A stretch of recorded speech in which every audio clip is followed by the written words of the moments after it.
The movie opens with a young guy named Riki-Oh gets arrested for murder and sentenced to 10 years in prison. With fair treatment, such a sentence might be tolerable. But in the future, all prisons have become privately owned. And that means inside their gloomy walls, wardens set their own twisted rules. These shady dudes use prisoners as their personal slaves, but they have no clue who just walked through their door.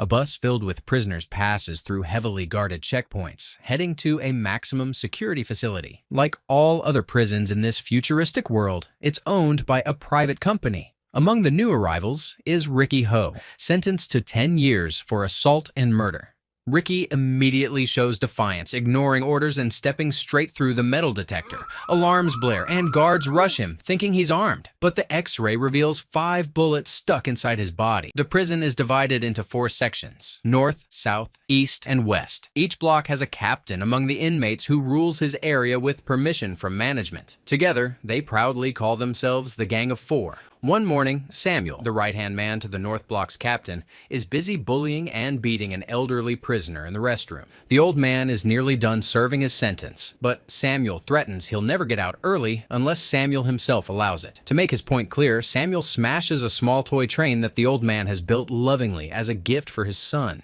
Enraged and desperate, the old guy loses his cool and charges at Samuel holding a woodworking plane. Samuel quickly grabs the weapon and brutally strikes him across the face. Suddenly, Riki steps in, tripping Samuel so perfectly that the bully lands face first onto a plank filled with nails. Samuel's cronies nervously drag their injured boss away, too scared to confront this tough new inmate. Later, nursing his bandaged face, Samuel plots revenge. His buddies suggest hiring a musclehead thug named Zoro, who's been locked away in solitary confinement yet again for breaking rules. Samuel meets secretly with a corrupt guard, paying him off with his special inmate salary to speed up Zoro's release. The next day, guards corner the elderly prisoner again, coldly informing him his early release is denied. They falsely accuse him of secretly writing letters to his wife and kid without permission. He protests, calling them liars, but receives nothing, except punches, in return. Brokenhearted, he realizes he has nothing left to live for if he'll never see his family again. By nightfall, inmates find the old man hanging lifeless from a rope. Everyone whispers sadly about how unfair his imprisonment was. He'd only run someone over by accident while rushing his pregnant wife to the hospital. Riki overhears the prisoner's conversation and heads out into the prison yard to pay final respects.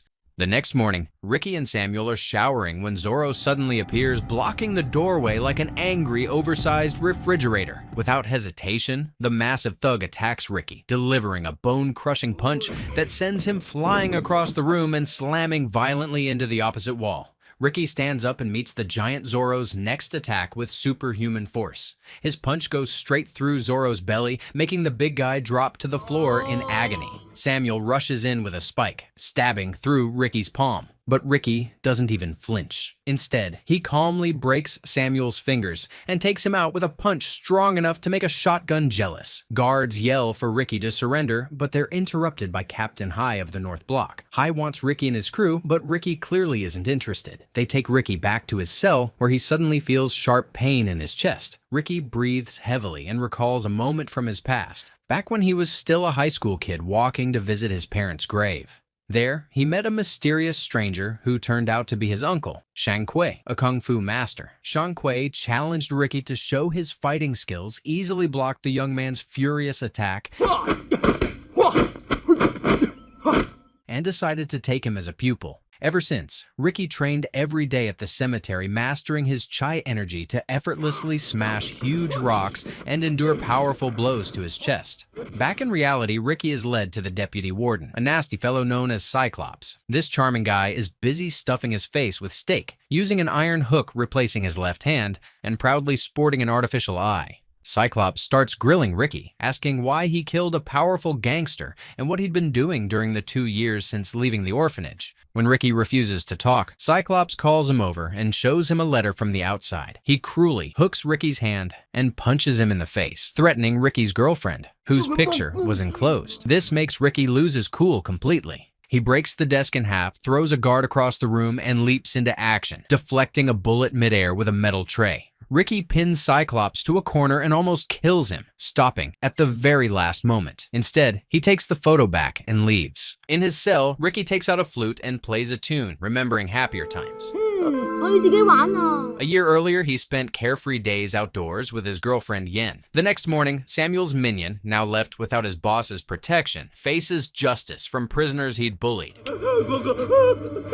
Captain Hai steps in, stopping the execution, but one man, Quan, angrily protests and openly challenges Hai's authority. For this defiance, Hai swiftly slashes his face with a blade. Before things escalate further, Cyclops grabs Quan with his hook. The deputy warden wants to teach Riki a lesson and hands Hai a knife, ordering him to handle it. Riki and Hai meet in the prison yard, where Hai has tied the injured Quan to a giant wooden cross. Hai sees himself in Riki, feeling regretful that he must fight him. Riki demands Quan's release before the fight, but the inmates warn Riki it's pointless. Once Hai shows off his tattoos, there's no stopping him. Sure enough, Hai hurls glass shards at Riki's eyes, temporarily blinding him. Riki, badly wounded in the arm, collapses onto the ground. Riki manages to rinse his eyes and regain his vision just as the other inmates rally behind him. In one swift move, he dodges Hai's knife attack and strikes, knocking out Hai's eye. Then, shocking everyone, Riki tightly wraps his injured arm to stop the bleeding. Hai, overwhelmed by defeat, makes one last attempt to fight back, but is stopped by Riki, who delivers a final powerful punch. Hai falls, defeated. After the fight, Riki pulls the massive wooden cross from the ground, but it's too late to save Quan. Furious inmates rise up in rebellion, charging at Cyclops. But the remaining 3 captains protect him. Everyone urges Riki to take revenge and eliminate the Gang of 4. But Riki doesn't want more bloodshed. Instead, he carries Quan's body away, refusing the path of vengeance. Cyclops, seeing an opportunity, offers Riki the position of North Block captain. But Riki's attention is drawn to Alan, Hai's godson, mourning his fallen father. Riki teaches him how to play music with a simple green leaf. But when Alan tries, he can't make a sound, because the captains had taken his tongue to keep him from revealing their secrets.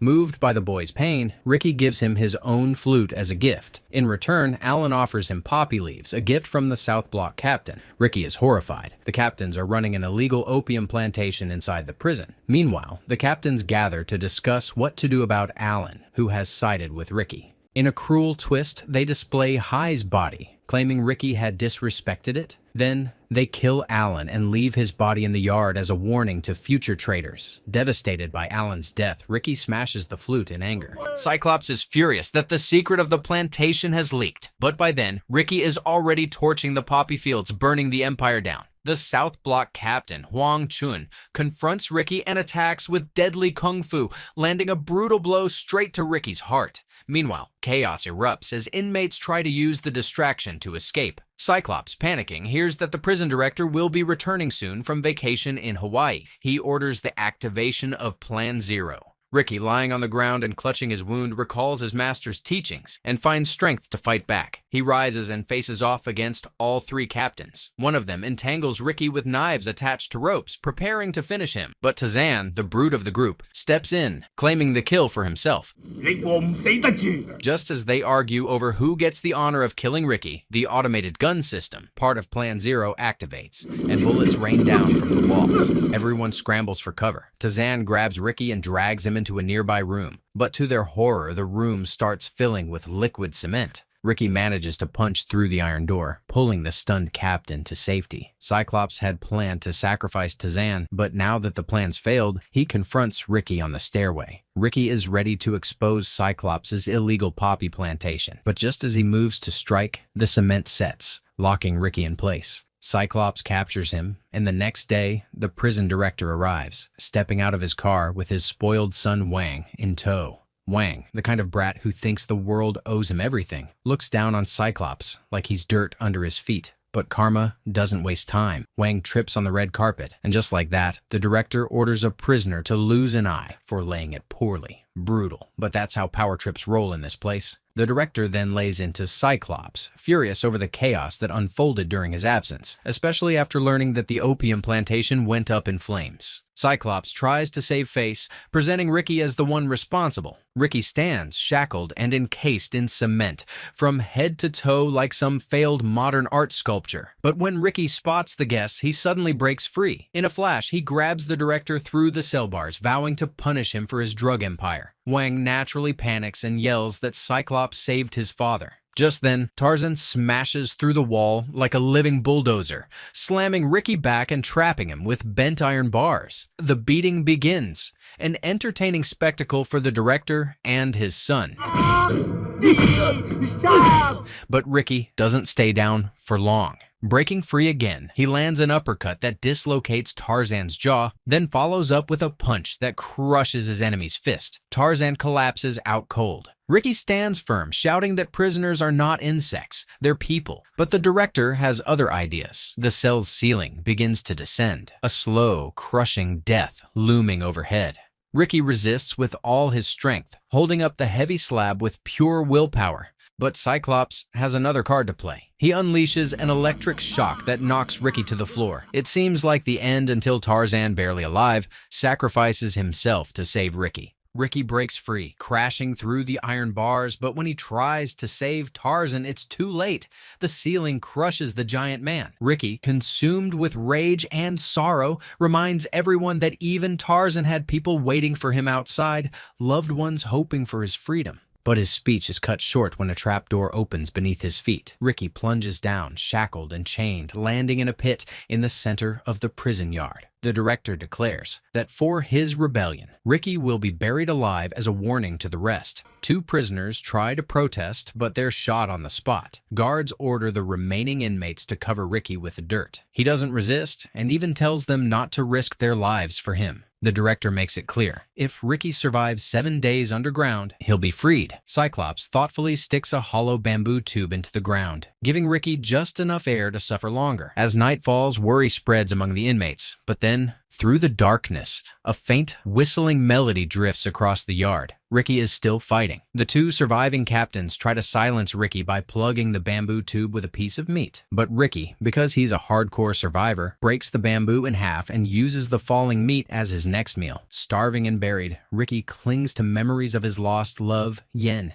In a painful flashback, Yen is seen walking home late one night. She stumbles upon men dealing and using opium. One of the gangsters spots her and abducts her. She manages to escape, but in her panic, slips from a rooftop and falls to her death. That tragedy fuels Riki's burning hatred for the drug trade. Consumed by vengeance, Riki tracked down the man responsible. The gangster shot him 5 times in the chest, but Riki didn't even flinch. He took down the man with one fatal strike, sealing his fate as both a hero and a convict. That's why Riki's behind bars. He chose revenge over justice. After 7 grueling days, despite storms and unimaginable torment, Riki is pulled from the grave, alive. He leaps down from the excavator, but there's no time to breathe. The captains attack immediately, eager to finish what the grave couldn't. The prisoners are done with the endless injustice and broken promises. They rise up in rebellion, but Riki ends up thrown back into the dungeon like some wild animal. Yet even in chains, Riki refuses to break, declaring that a pig and a wolf can never be friends. For his defiance, he takes a brutal hit to the face with a wrench. The captains toy with him, demanding to know where he disappeared for 2 years. They shove razor blades into his mouth and beat him until blood flows. But when the director arrives, hoping to get answers, Riki spits those very blades right into his face. Calm, but deadly. Riki says his secret will be the last thing these tyrants ever learn. That night, one of Riki's friends risks everything to bring him food and words of encouragement, but nothing escapes the watchful eye of the assistant warden. By morning, Cyclops finds the traitor and delivers a fatal blow, eager to parade the man's corpse as a warning. But when he comes to gloat, Riki isn't there. Turns out, Riki is hiding near the ceiling, waiting like a tiger in the shadows. He ambushes the guards, killing the assistant and wounding Cyclops. Reinforcements arrive, but not in time to save the dying friend, whom Riki thanks with quiet sorrow. Fueled by rage, the prisoners attack Cyclops, cutting off his remaining hand and turning him into a real-life action figure, minus the arms. The rebellion explodes. Inmates clash with guards, fighting tooth and nail to break free. Riki joins the fray, leading the charge that drives the guards into retreat. He grabs Cyclops, demanding to be taken to the director. Meanwhile, the director and his spoiled son are busy in the kitchen, tasting dishes and punishing chefs for flavors that don't meet their high standards. But their cruelty is interrupted when Riki storms in. Cyclops shields Riki with his body, taking bullets meant for the fighter. The director doesn't hesitate. He shoots Cyclops anyway. Proving loyalty means nothing here. The final battle kicks off. The remaining block captains attack Riki's allies, while Riki himself faces off against two martial arts masters. One of them, Quan Chu, scalds Riki with boiling water, but karma strikes fast. His leg gets stuck in a barrel, and Riki finishes the job, severing the limb. The last surviving captain makes a desperate run for it, but the director has no room for cowards. He ends life with an exploding bullet. Problem solved, messily. But the director is no ordinary man. Turns out he's a martial arts master with a freaky twist. He transforms into a massive, grotesque giant and challenges Riki to a final duel. The monster smashes Riki through a stone pillar, but Riki strikes back, punching clean through the beast's body. Still, the director doesn't fall. His strength grows with every attack, feeding off Riki's energy. But Riki's done playing games. Gathering his strength, he hurls the director into a giant meat grinder. The machine roars, and just like that, the tyrant is reduced to nothing. Victorious, Riki walks out, holding the severed head of his enemy. He ends the chaos, calling off the fight between inmates and guards. Then, with one final act, he tears down the prison wall, leading his fellow prisoners to freedom. And that's how Riki turned a nightmare into a victory.